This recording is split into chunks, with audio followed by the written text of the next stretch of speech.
Welcome to the latest chapter of Family Fiction's Christian Fiction Bookshelf podcast. I'm your host, Jamie Vaughn. Today's chapter of the Christian Fiction Bookshelf podcast is brought to you by Revell, a division of Baker Publishing Group. Revell offers practical books that bring the Christian faith to everyday life, whether through fiction, Christian living, self-help, marriage, family, or youth books. Each Revell publication reflects relevance, integrity, and excellence. On today's episode of the Christian Fiction Bookshelf podcast, we have author Liz Johnson here to discuss her latest works, Beyond the Tide. Hi, Liz. How are you? I'm great. How are you doing, Jamie? I am doing well. It's a great day here in Nashville. Where are you? Oh, I'm in Phoenix, Arizona. Oh my goodness, I bet that is so unbelievably hot.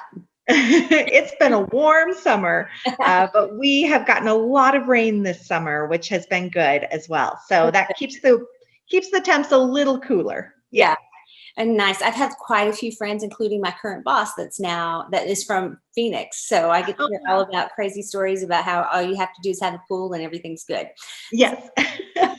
You look for air conditioning. Wherever you can find air conditioning, that's where you go. I totally and completely understand that with humidity here in the South. We need that air conditioning. Well, we are here today to talk about your newest book, which is Beyond the Tides. Yeah. And I would love to hear more about it. Yeah, so Beyond the Tides is set on Prince Edward Island, which is the home of Anne of Green Gables. Which is one of my favorites. Mine too. So I fell in love with PEI when I first visited there in 2010. And I keep writing books set there because I love it so much. And I wanted to go back last year and then pandemic, so I didn't get to. So I decided instead I would write about going. And so I have written a new series. I've started this new series set on PEI. And the first book in the series, Beyond the Tides, is about Meg and Oliver. And Meg's dad owns a lobster fishing business. And Oliver works for Whitaker Fishing. Okay. But Meg and Oliver are kind of nemesis. Is that a word? Whatever. We'll make it a word. Yeah, we'll make it a word. In high school, 10 years ago, Oliver destroyed her science fair project, and Meg has never forgiven him. Mm-hmm. And so there's all this tension between them. Well, Meg's mom is going through some health issues, and so her dad decides he wants to just be there for his wife. And so he's going to sell his lobster fishing business to Oliver. And Meg says, no, not going to happen. Not okay, Dad. And so she decides that she tells her dad, don't sell it to Oliver, sell it to me instead. And her dad says, do you know what you're asking for? Like, lobster fishing is a very hard profession. It's early mornings. It's not ever knowing like how the lobster season is going to go, what the price of lobster is going to be. Like it'll go up and down. And so you could hit a really hard year, and maybe you want something more stable. And also, Meg, you get seasick really badly. Like, why do you want to be on a boat? Anyways, so her dad, in all of his wisdom, instead of sort of saying, maybe pick something else, Meg, he decides, hey, Meg and Oliver, why don't you work the lobster boat together for the season, for the lobster fishing season? And at the end of the season, her dad is going to pick who's going to get the boat. So here are Oliver and Meg, who have been, kind of rivals since high school and never gotten along. And now they're forced together for several months on this little tiny lobster fishing boat, and they're about to discover that they have more in common than they thought. So who in this book is your favorite character? I know that you have a lot of strong-willed, very dominant personalities. I would love to know who your favorite character is, and are you writing kind of about yourself in each of these characters, or are you pulling from experience with other people? Yeah. Well, I would say that none of these characters are just like me. Mm-hmm. I find little bits of myself always end up in my characters. but particularly like Meg's desire to hold a grudge and her ability to hold a 10-year grudge is not something that I relate to. Okay. I'm definitely that peacemaker. Like I want to make sure everything's okay between us, and like there are no hard feelings, and I'm quick to apologize. And so I'm much more like Oliver in that way. And so maybe for that reason and many others, I totally fell in love with Oliver. He was so fun to write, and I just really enjoyed getting to unpack his character. Because he's been through some really difficult times. His family life is really broken, and yet he just has this gentleness and this kindness to him that I really, really enjoyed. So I definitely fell in love with Oliver. He's one of my favorites.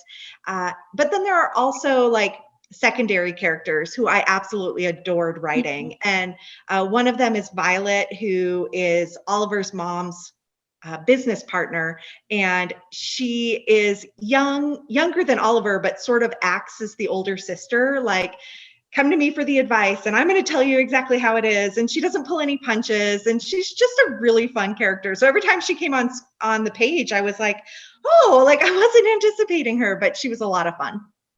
So you talked about lobster fishing, Yeah. and you are from Arizona. Yeah. How did you do research for this? That's a great question. So I have been out with a lobster fisherman 3 times. Oh, wow. Okay. On PEI. There is, and I'm going to do a shameless plug for Top Notch Tours out of Charlottetown, Prince Edward Island. And it's run by Captain Mark, and he is a lobster fisherman, and that's his day job. In the off seasons, he runs these fishing tours and takes tourists like me out onto the boat, and we get to reel in traps, and we get to hold lobsters, and he talks about the lobster life cycle and all these things that I thought were like they were going to be boring, and it turns out I was so fascinated by them. I was like, what do you mean you can only use X number of traps, and every fisherman has to have a license, and like there's just all these like nuances of the lobster industry that like I had no idea about.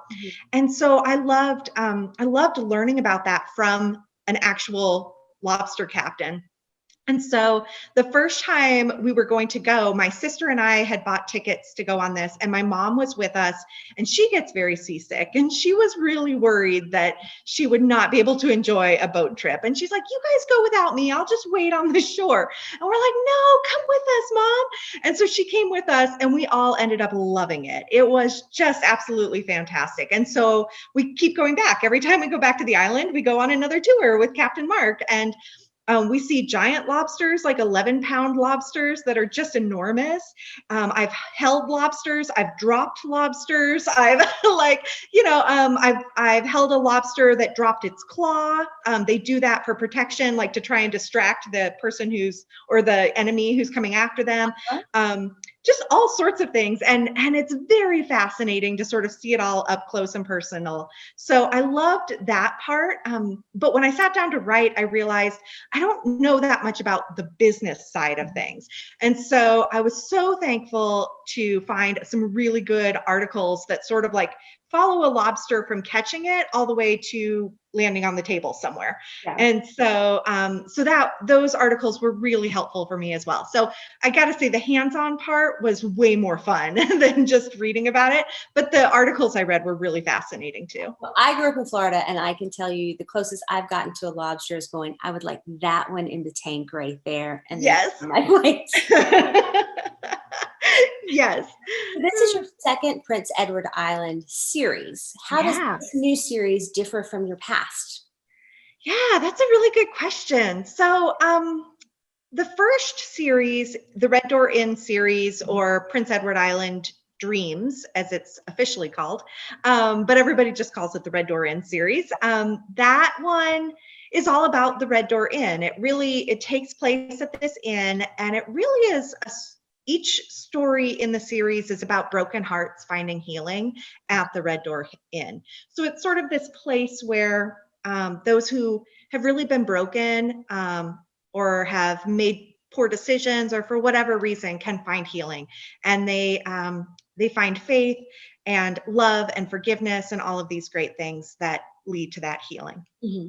Um, Beyond the Tides starts a brand new series, which I'm calling Prince Edward Island Shores. Okay. And it is set on the south shore of Prince Edward Island, whereas the other one is on the north shore.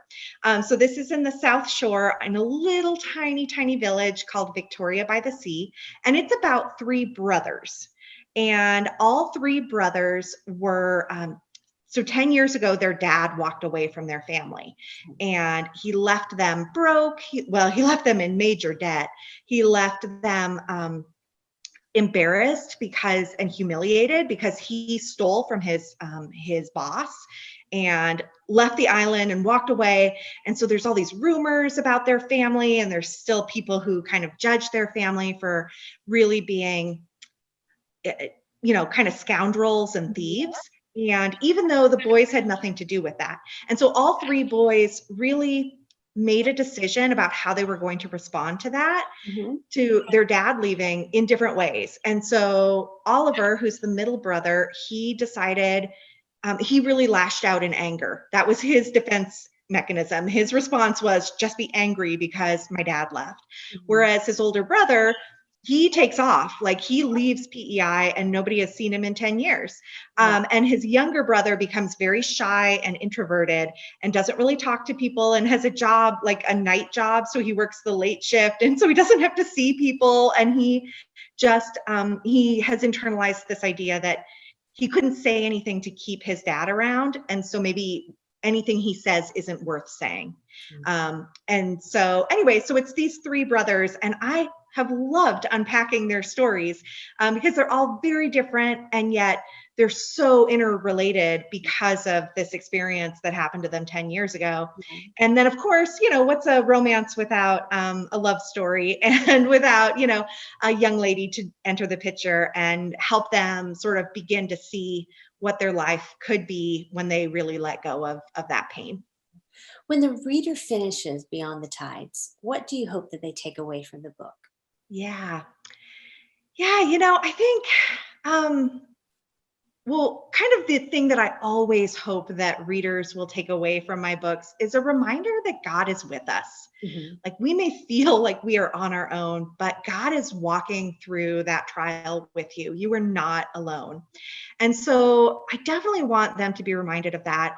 But another one of the themes in this book is really about relationship with your parents or with those that you love, and just not taking that for granted, really investing in making memories that last and memories that, that you'll really cherish and that aren't, I think sometimes, in this Mary and Martha world, we sort of have this idea of like, I just have to serve, instead of just being still and enjoying a moment with somebody.